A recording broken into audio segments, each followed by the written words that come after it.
Okay, welcome to 3.7 long run self adjustment. So, up until this point, we talked about short run impact. We know that short run impact is basically because in the short run, price level or input prices are fixed, output prices are flexible. We also talked about how in the short run we can have inflationary and recessionary gaps. Now we're breaking it wide open and saying, well, what happens in the long run? We know in the short run that we're going to have inflationary gaps and recessionary gaps, and we know those are painful. But we also know in the long run, as indicated by long run aggregate supply, we will always end up back at full employment GDP. Question is, how long does it take to get there? So that's long run self adjustment. That's what we're going to talk about right now. It really is a lesson on economic incentives and changes over time. So let's do it. So, what happens in the long run? Here we go. So let's say consumer spending increases, what will happen in the short run? Well, currently, we're doing side by side here. Let me get my face out of the way. Currently, we're at full employment GDP. Notice we're also at full employment on the business cycle. We're on the trend line. I could also have put a production possibilities curve here. We'd be on the production possibilities curve. If consumer spending increases, that's one of the four elements of aggregate demand. That's the K or S of suggestion. That's consumption. So in the short run, aggregate demand is going to shift to right. When aggregate demand shifts right, price level rises, inflation, GDP is beyond or above full employment GDP, as indicated by Q1 versus QY. That's our inflationary gap down there. We can also see it on our business cycle here. The difference between where we want to be and where we are. We currently are beyond our growth trend line. We have an inflationary gap. Well, what's going to happen in the long run? Well, we know the difference between short run and long run is a change in input prices. Input prices go from fixed to flexible. So when I have an inflationary gap, I'm overproducing, and people, consumers, are experiencing inflation. So the real wages are falling. So in the long run, businesses are going to or individuals, households are going to renegotiate their wages and say, hey, we're being overworked and our money is worth less than it was before. Our nominal minus inflation equals real wages. Real wages are falling because inflation is going up. We need an increase in our nominal wages. And so the wages are going to rise. When wages rise, also costs for doing business are going to rise. Think of like the cost of oil, for example. If all of these businesses are producing at a frantic pace, then the demand for oil in the resource market is going to go up. When we demand more for oil, the price of oil is going to rise. And as a result, all of our input costs and our wages are going to rise in the long run. In the short run, we'll experience the pain. We don't adjust quickly. In the long run, those are going to rise. When resource prices go up, what does it affect? Right.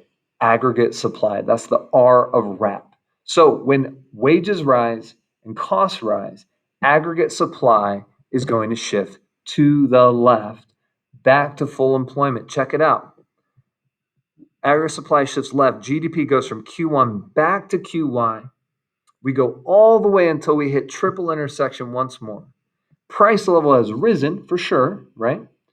But that doesn't matter because wages have gone up. Nominal wages have increased. The only time that kind of inflation impacts us, remember we talked about this, is when our wages are outpaced by inflation. But when they're caused by wages rising, it doesn't impact our buying power at all.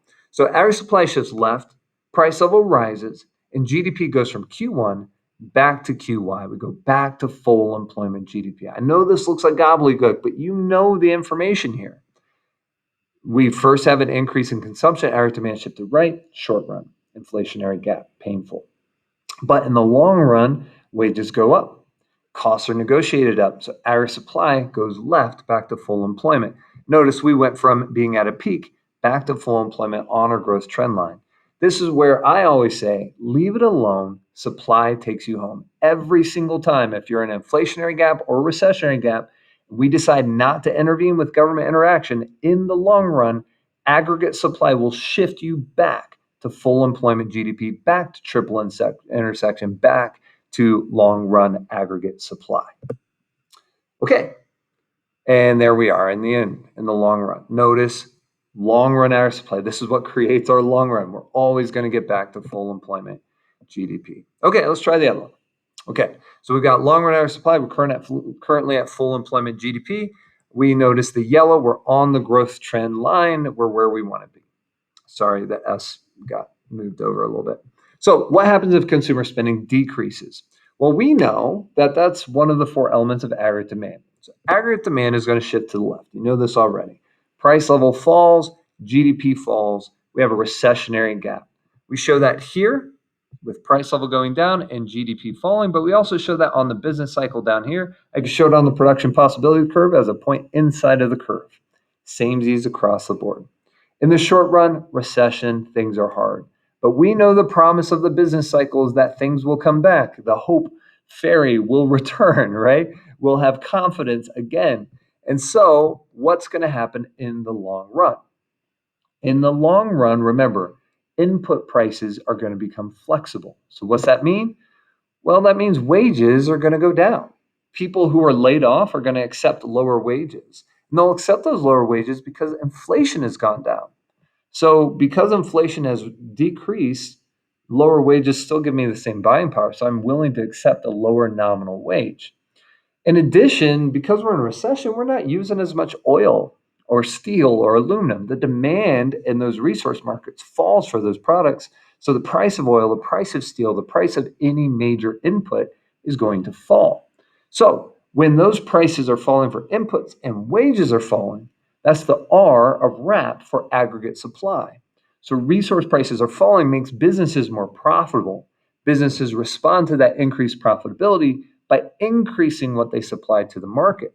So in the long run, aggregate supply is going to shift to the right, getting us back to full employment GDP, triple intersection. Again, this looks crazy, but you know this stuff already. In the short run, aggregate demand is going to shift left because consumers stop buying stuff. It's going to cause temporary pain. Unemployment rates are going to go up. Inflation rates are going to go down. We're going to have a recession. But in the long run, we follow this business cycle. We're going to get back to full employment. How? Because wages and input prices are flexible in the long run. And so wages are going to be negotiated down. Input prices are going to fall because of the demand in the resource markets. And as a result, our supply is going to shift to the right, back to full employment GDP. Again, leave it alone, even in a recession. Supply takes you home. Supply will shift right to get us back to full employment GDP. Okay, let's practice this. Let's say consumer expectation falls and consumer spending plummets. So we expect things to be bad in the future. What's going to happen? Self-fulfilling prophecy. In the short run, aggregate demand is going to shift left. What do we have? We have a recessionary gap. Price levels falling, GDP is falling. In the long run, though, wages are going to fall. Wages will fall. In addition, our input prices are going to fall because we're in a recession. People stop buying stuff. And as a result, things get more profitable for businesses. Our supply shifts back to full employment GDP. So initial shift is our demand. Secondary shift is our supply. Leave it alone. Supply takes you home. Second one, let's say consumer spending increases. What happens in the short run? In the long run. In the short run, we know aggregate demand is going to shift to the right, causing an inflationary gap. We're beyond where we want to be. In the long run, wages are going to be negotiated up because people can't afford what they could afford before because of inflation. And we're all scrambling over the few resources that we have, so input prices are going to rise. As a result, aggregate supply shifts to the left, back to full employment GDP. Definitely price level rising, but output staying the same in the long run. Price level is still flexible in the long run. GDP will be fixed at full employment GDP. Let's try one more. This one's a little tricky. There are new regulations that are passed that impact all businesses. Remember, it costs to comply. So whenever there are new regulations, that's going to be the A, actions of the government, of our RAP. So when the government is increasing their regulations, costs for businesses are going to rise. So what's going to happen in the short run? Our supply is going to shift to the left. Now our supply shifts to the left, price level rises, GDP falls. We are in a recessionary gap. In the long run, what's going to occur? Leave it alone, supply takes you home. So in the long run, what's going to occur is that eventually all these people that have been laid off are going to accept lower wages. Eventually, because nobody is buying or producing stuff, the demand for our inputs falls, so the price of inputs is going to fall. In the long run, input prices become flexible. Recession results in a decrease in all of the input prices. So aggregate supply will shift back to the right. Even if aggregate supply is the initial cause of the recession, it will be aggregate supply that takes you back. So we'll shift left initially and then shift back to the right, back to full employment in the long run. So price level and GDP will remain the same. It self-corrects with aggregate supply. Okay, one more thing. What about economic growth?